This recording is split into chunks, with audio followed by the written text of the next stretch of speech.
होगी नहीं होगी। कम से कम लेवल पे भी मुज़ाकरात शुरू नहीं हो सकते कि उधर से शाह महमूद कुरैशी साहब को थोड़ा एक्टिव करने की कोशिश की जा रही है, फवाद चौधरी साहब अपनी जगह पर मुतहरिक हैं, फिर महमूद अचकज़ई साहब ने भी एक कार्ड शो कर दिया कि चलें आएँ, फॉरगिव एंड फॉरगेट।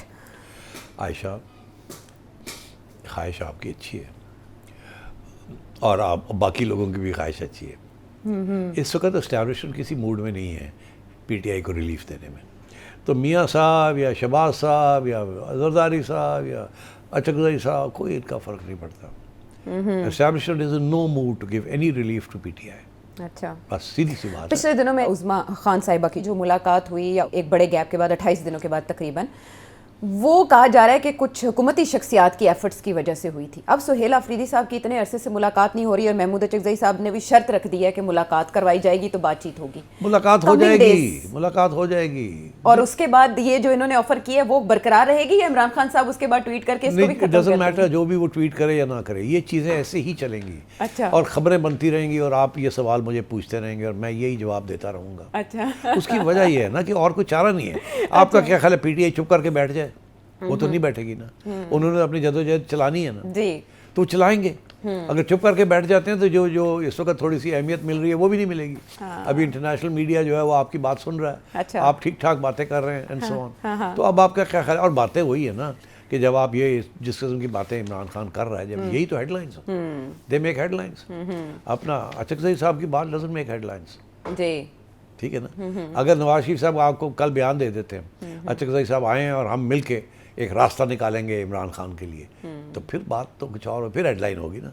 मगर इसकी इजाज़त नहीं है। अच्छा, तो महमूद अचकज़ई साहब से ये एक्सपेक्ट कर रहे थे आपके वो डायलॉग की ऑफर करेंगे, क्योंकि उधर से उनका ऑर्डर तो ये था कि ये तहरीक का ऐलान करें, तो इस ना वे उन्होंने इंडोर्स नहीं किया इमरान खान साहब की मुज़ाहमत की पॉलिसी को महमूद अचकज़ई साहब ने। नहीं, देखिए ना, वो मेरा ख्याल है ये ऐसी बात नहीं है, ये टॉक फाइट मैं आपको कहता रहता हूँ हमेशा कि सियासतदान कभी भी अपने हथियार जो है ना वो नीचे नहीं गिराते, तो कभी भी अपने दिल की बात कहीं नहीं करते, हमेशा कोई तो कोई लेवरेज रखते हैं। अच्छा। अब मैं एग्जांपल देता हूँ आपको। एक तरफ कहते हैं हम बातचीत करना चाहते हैं, दूसरी तरफ खान साहब लगे हुए हैं अपना के चलो सड़कों पे निकलो, चलो सड़कों पे निकलो।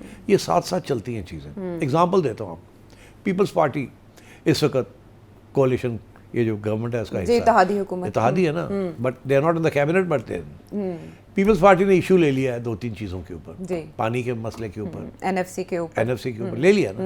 और जाहिर है एस्टैब्लिशमेंट खुश नहीं है जी। नून लीग भी खुश नहीं है। नून लीग तो कहती है जो वो कहते हैं हम कर लेते हैं, मगर पीपल्स पार्टी ने अपनी ऑटोनॉमी रखी हुई है ना, थोड़ी सी वो लेन देन वो रिस्क लेते हैं ना कि अगर एस्टैब्लिशमेंट नहीं खुश तो ना सही, उनको पता कि हमारे बगैर ये सारा सिलसिला गिर जाएगा, तो वो लेवरेजिंग रखते हैं। ठीक। तो ये लेवरेजिंग जो होती है ना सियासत के अंदर, वो अपने हाथ पे कोई पत्ते रखने पड़ते हैं, सारे पत्ते नहीं गिरा देते। तो इस वक्त नून लीग के पास तो पत्ते ही कोई नहीं है, to be honest. Peoples Party के पास फिर कोई पत्ते हैं। एक पत्ता तो ये है कि रूरल सिंध के अंदर अभी भी वो बड़े पॉपुलर हैं, उनके पास जो पैसा वैसा आता है वो लगाते हैं अपनी कंस्टिट्यूंसीज के ऊपर। यहाँ तो सूरत हाल है कि पंजाब के अंदर मैडम लगी हुई हैं प्रोजेक्ट्स करने, मगर फ़र्क कोई नहीं पड़ रहा आवाम के अंदर। वो छोटे छोटे प्रोजेक्ट्स चल रहे हैं बहुत सारे, मगर क्या उसका कोई इम्पैक्ट हो रहा है? नहीं। उसका कोई impact on the voting pattern या वोटर के ऊपर कोई इम्पैक्ट नहीं हो रहा। बाई इलेक्शंस में तो अच्छी परफॉर्मेंस, बाई इलेक्शंस आपको पता है, देखे ना, यही तो इश्यू है ना। आप जिसका हवाला देते हैं वो शक है कि पता नहीं कैसे हैं कैसे नहीं है, ये है वो है। तो आगे जाके इन्होंने यही कोशिश है इनकी कि किसी तरीके के साथ बढ़ाया जाए अपना वोट बैंक गिरा हुआ है इनका, तो उसके लिए वक्त लगेगा। मैं कब से कह रहा हूँ वक्त लगेगा। ठीक। आपने भी इशारा किया कि पाकिस्तान की इकोनॉमी का बुरा हाल है, अनएम्प्लॉयमेंट बढ़ रही है, ये हो रहा है वो हो रहा है, सही है।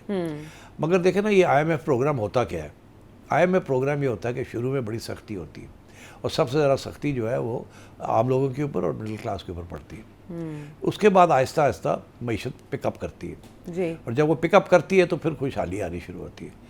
इनका ये प्रोजेक्ट है कि पहले 2 साल मुश्किल है, गालियाँ पड़ेंगी, हमें ये करना पड़ेगा, फिर आहिस्ता आहिस्ता कुछ स्पेस मिलेगी। जैसे स्पेस मिलेगी तो हम फिर और कोई ऐसे इकदाम करेंगे, ऐसी पॉलिसी लाएंगे जिससे आवाम को रिलीफ मिलती है। तो ये मेरा ख्याल है 1 साल गुजर गया, 1 साल और मुश्किल, तीसरे साल में जाके थोड़ी सी स्टेबिलिटी तो है। हाँ। थोड़ी सी आवाम के लिए कुछ थोड़ी बहुत सोच विचार होगी कि क्या हम रिलीफ दे सकते हैं कि नहीं दे सकते। इस वक्त तो कोई रिलीफ नहीं है ना। राइट। तो आई थिंक जब ग्रोथ 4-5-6% पे जाएगी तो फिर जाके आवाम के लिए कुछ होगा। अच्छा, मगर अभी तो ग्रोथ 1.52% है 2% और वो तो पॉपुलेशन ग्रोथ आपसे ज़्यादा है, तो इस वक्त कोई पॉसिबिलिटी नहीं है रिलीफ कि रिलीफ की। और अगर कोई पॉसिबिलिटी नहीं है तो किस मुंह के साथ वो जाके पीटीआई के लिए कोई ओपनिंग होगी। पीपल्स पार्टी इस वक्त कोalition, ये जो गवर्नमेंट है उसका जी, हिस्सा इत्तेहादी हुकूमत, इत्तेहादी है ना, but they are not in the cabinet, but Peoples Party ने इशू ले लिया है 2-3 चीज़ों के ऊपर, जी, पानी के मसले के ऊपर, एनएफसी के ऊपर, एनएफसी के ऊपर ले लिया ना, और जाहिर है एस्टेब्लिशमेंट खुश नहीं है, जी, नून लीग भी खुश नहीं है। नून लीग तो कहती है जो वो कहते हैं हम कर लेते हैं, मगर पीपल्स पार्टी ने अपनी ऑटोनॉमी रखी हुई है ना, जी, थोड़ी सी वो लेन देन हाँ, रिस्क लेते हैं ना कि अगर एस्टेब्लिशमेंट नहीं खुश तो ना सही, उनको पता कि हमारे बगैर ये सारा सिलसिला गिर जाएगा, तो वो लेवरेजिंग रखते हैं। ठीक, तो ये लेवरेजिंग जो होती है ना सियासत के अंदर, वो अपने हाथ पे कोई पत्ते रखने पड़ते हैं, सारे पत्ते नहीं गिरा देते। तो इस वक्त नून लीग के पास तो पत्ते ही कोई नहीं है, to be honest. Peoples Party के पास फिर कोई पत्ते हैं। एक पत्ता तो ये है कि रूरल सिंध के अंदर अभी भी वो बड़े पॉपुलर हैं, उनके पास जो पैसा वैसा आता है वो लगाते हैं अपनी कंस्टिट्यूंसीज के ऊपर। यहाँ तो सूरत हाल है कि पंजाब के अंदर मैडम लगी हुई हैं प्रोजेक्ट्स करने, मगर फ़र्क कोई नहीं पड़ रहा आवाम के अंदर। वो छोटे छोटे प्रोजेक्ट्स चल रहे हैं बहुत सारे, मगर क्या उसका कोई इम्पैक्ट हो रहा है? नहीं। उसका कोई impact on the voting pattern या वोटर के ऊपर कोई इम्पैक्ट नहीं हो रहा। बाई इलेक्शंस में तो अच्छी परफॉर्मेंस, बाई इलेक्शंस आपको पता है, देखें ना, यही तो इशू है ना, आप जिसका हवाला देते हैं वो शक है कि पता नहीं कैसे हैं कैसे नहीं है, ये है वो है। तो आगे जाके इन्होंने यही कोशिश है इनकी कि किसी तरीके के साथ बढ़ाया जाए अपना वोट बैंक गिरा हुआ है इनका, तो उसके लिए वक्त लगेगा। मैं कब से कह रहा हूँ वक्त लगेगा। ठीक, आपने भी इशारा किया कि पाकिस्तान की इकोनॉमी का बुरा हाल है, अनएम्प्लॉयमेंट बढ़ रही है, ये हो रहा है वो हो रहा है, सही है, मगर देखें ना, ये IMF प्रोग्राम होता क्या है? IMF प्रोग्राम ये होता है कि शुरू में बड़ी सख्ती होती है, और सबसे ज़्यादा सख्ती जो है वो आम लोगों के ऊपर और मिडिल क्लास के ऊपर पड़ती है। उसके बाद आहिस्ता आहिस्ता मईशत पिकअप करती है जी, और जब वो पिकअप करती है तो फिर खुशहाली आनी शुरू होती है।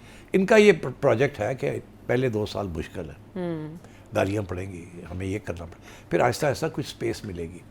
जैसे स्पेस मिलेगी तो हम फिर और कोई ऐसे इकदाम करेंगे, ऐसी पॉलिसी लाएंगे जिससे आवाम को रिलीफ मिलती है।